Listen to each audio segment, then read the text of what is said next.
Yep, we're recording. Hey, hey, yo, hey, welcome back to the channel, man. I know it's been a long time. No cap. Let me see. It's probably been, I want to say, about 3 months since I uploaded.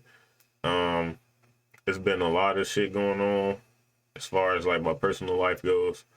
I'm good. Everything is good. Everything is falling back into place slowly but surely. Um, yeah. So I lost my job last week. I got into a car accident August 31st. I lost my car last week. So, yeah, I sold my car. Still kind of depressed over that, but not as much as I was the first couple of days. But,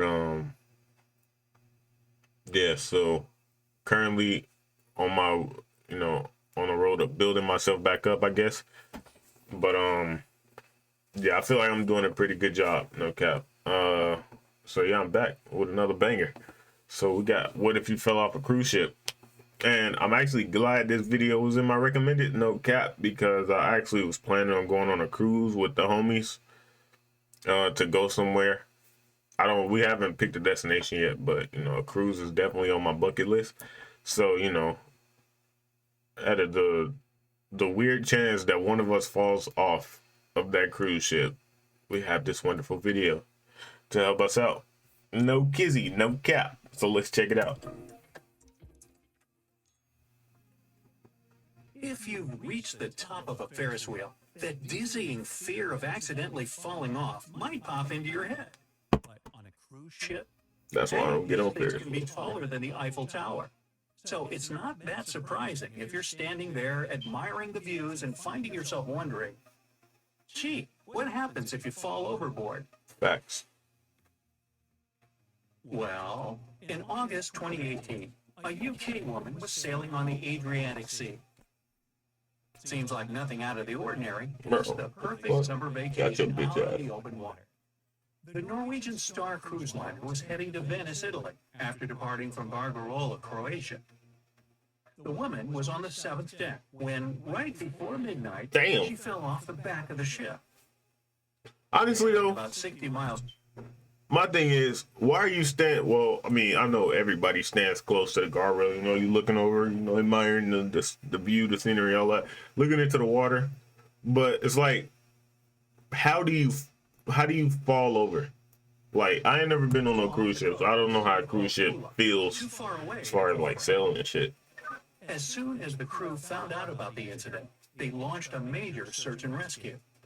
They checked onboard CCTV cameras to find out exactly when the fall happened.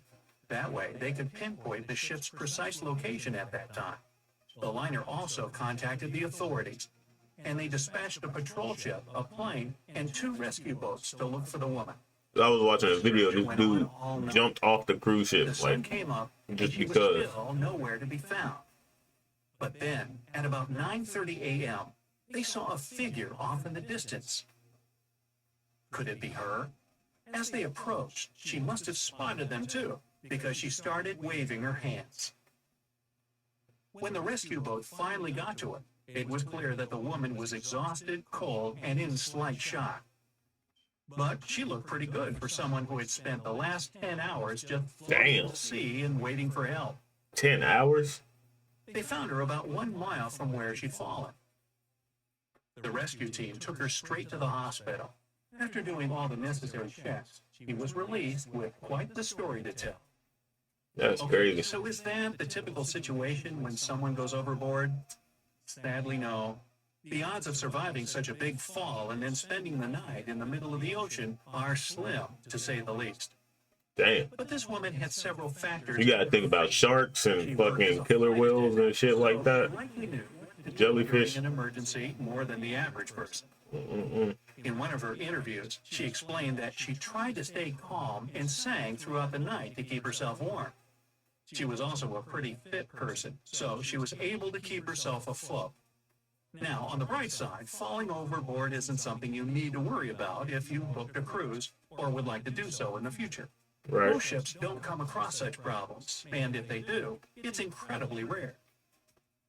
The Cruise Lines International Association says that this kind of thing happens only about once for every 1.3 million passengers.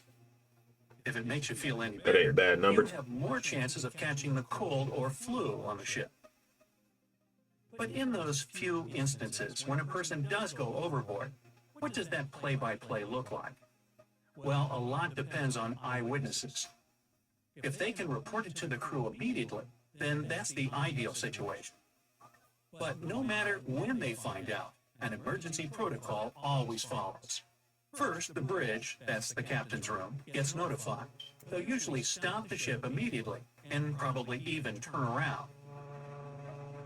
The bridge will also report it to the authorities and alert the Coast Guard so that they can send rescue boats and helicopters or small planes.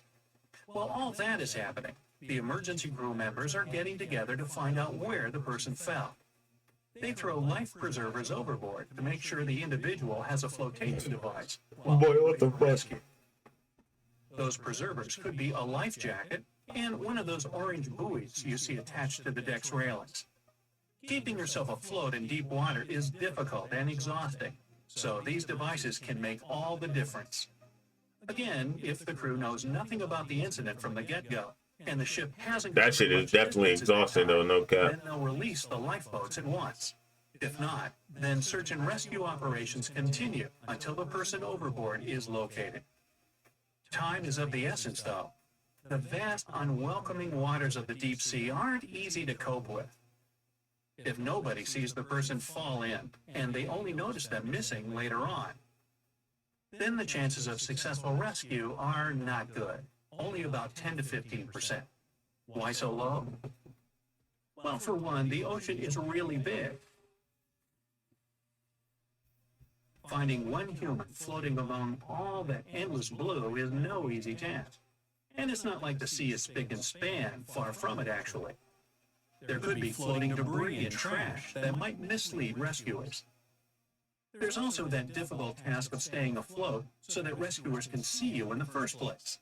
Imagine having to continually move your arms and legs to keep all your body weight near the surface so that your head's above it. There's no floor beneath your feet. You have to hold yourself up. Now, imagine doing that with an injury. If you fall from a considerable height, you risk fracturing bones when hitting the water. How so? Because water feels like concrete when you fall from high up. Hell yeah. Remember the whole thing about some cruise ships being taller than the Eiffel Tower? Yeah, that's a mighty big height, all right. You can also get the breath knocked out of you, or worse. The temperature of the water can be a deciding factor as well. When someone falls into cold waters, they automatically go into a cold shock response. Out of instinct, they try to inhale air while they're underwater. And let's not forget the risk of hypothermia. When the water's around 40 degrees Fahrenheit, a person only has 60 minutes before their body just gets too cold. If it's 50 degrees, that time doubles. At 60, it triples, and so on. So basically, if you're going to fall, do it in tropical waters. Or, don't fall at all. If you're going for that final tip, then the odds are in your favor. Modern cruise ships are the safest they've ever been, and they have plenty of ways to keep this from happening in the first place. Those preventative measures include increasing railing around the decks and making those barriers taller so that people can't tumble over them. And recently, some state-of-the-art detection systems like motion sensors, radars, and tracking devices came out to add even more protection. Long story short, too late for that. The measures they take to prevent people from taking a spill overboard make ships one of the safest ways to travel. So no need to go and cancel your long-awaited Caribbean cruise. But I already know what you're thinking because I'm a Plan B kind of guy myself. Just in case the worst comes to worst, and you accidentally take a tumble while peeking over the railing in awe of how big this ship is, here's what you need to do to survive. Stay afloat. Obviously. Oh, really, Brightside? I was planning on sprouting gills. Okay, fine, got me there. Staying afloat is a lot easier if you have something to hold on to. But I imagine you didn't have time to grab that buoy as you fell over the side.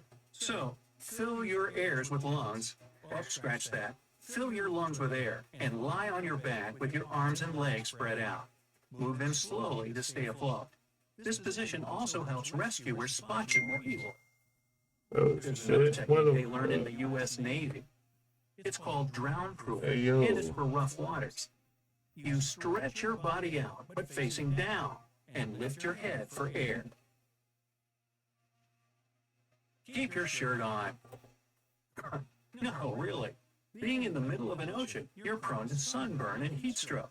So keep your clothes on. They'll protect you. Don't drink seawater. You'll get thirsty for sure, but the high concentration of salt in ocean water is toxic to humans. Generally, we can consume tiny amounts of seawater, but the body can't process higher quantities. In other words, it's the last resort. Just like that rundown hotel at the end of the island. The last resort. Never mind. Stay put. The first instinct you'll probably have is to swim towards the ship. The problem is, it's more difficult to identify distances at sea, which means you'll likely miscalculate how far away the ship is and just wear yourself out swimming in vain. Plus, the rescue team will start looking for you in the spot where you fell. Don't leave that place.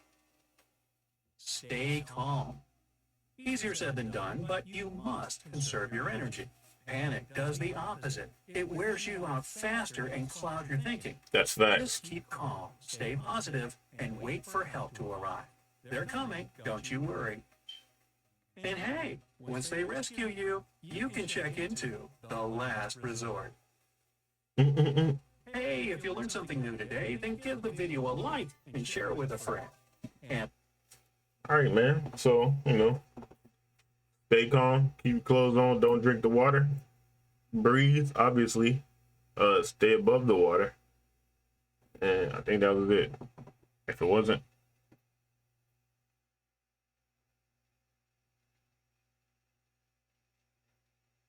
yeah. Don't forget to like, comment, what else? Subscribe and share. Like this arrow, you'll see this arrow or this arrow. You click that, you hit this for more, and then it'll give you a bunch of options to share it. Or if you're feeling real generous, you go to the profile, hit that subscribe button, or just like the video. That'd be great too. But yeah, on the flip side, here are some other cool videos I know you'll enjoy. bro, stop fucking recording, bitch.